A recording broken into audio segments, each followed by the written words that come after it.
वाक़ई अपडेट का नालो ब्रेकिंग न्यूज़ है। क़ौमी अवामी तहरीक पेट्रोल की क़ीमतुनि में वाध, महांगाई, लोड शेडिंग ऐं पाणी जी खोट ख़िलाफ़ एहतजाज जो सॾु ॾेई छॾियो आहे। ब्रेकिंग न्यूज़ है, अवां सां शेयर कयूं पिया।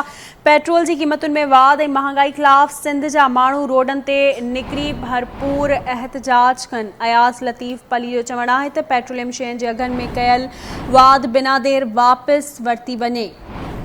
पेट्रोल के अघनि में वाध सबब पाकिस्तान जो 22 करोड़ अवाम बुख ऐं बदहाली जो शिकार थी वेंदो। क़ौमी अवामी तहरीक पेट्रोल की क़ीमतुनि में वाध, महांगाई, लोड शेडिंग ऐं पाणी जी खोट ख़िलाफ़ एहतजाज जो सॾु ॾेई छॾियो आहे। तफ़सील मालूम कंदासीं हैदराबाद मां नसीर चन्ना खां। जी नसीर, अपडेट कजो, कहिड़ा तफ़सील आहिनि?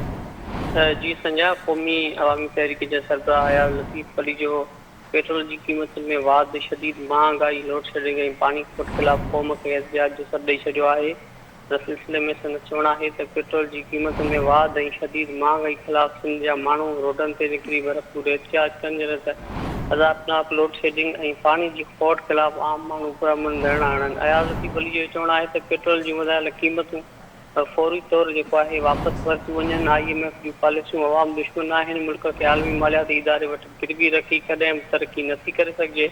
पेट्रोल जी क़ीमतूं वधण करे पाकिस्तान जो 22 करोड़ अवाम बुख ऐं बदहाली जो शिकार थी वेंदो।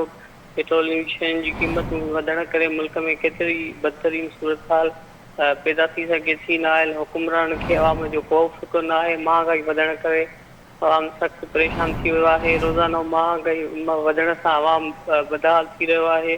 पेट्रोलियम जूं शयूं महांगी थियण करे खाधे पीते समेत हर शइ महांगी थी वई आहे। सिंध में लोड शेडिंग पिणु माण्हुनि जो जीअण जंजाल करे छॾियो आहे। जी महिरबानी अवां जी अपडेट करण लाइ।